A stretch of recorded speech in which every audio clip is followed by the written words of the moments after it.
Hi everyone, in this video I will show you how to import presets in Premiere Pro. First you will need some presets, right? So in this case I have already downloaded some preset. So this is a preset folder. Open the folder by clicking on it. So these are the transitions in PRFPSUT file format.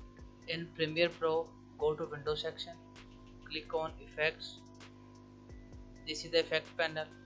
In effect panel, right click on presets, then select import presets. A pop-up will open. Now choose the location where the presets are saved. So in my case I will open F drive. So these are the transitions. So I am choosing this one. Click open.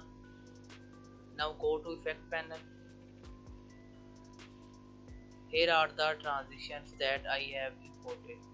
Hope you like this video. If you like this video, don't forget to subscribe this channel.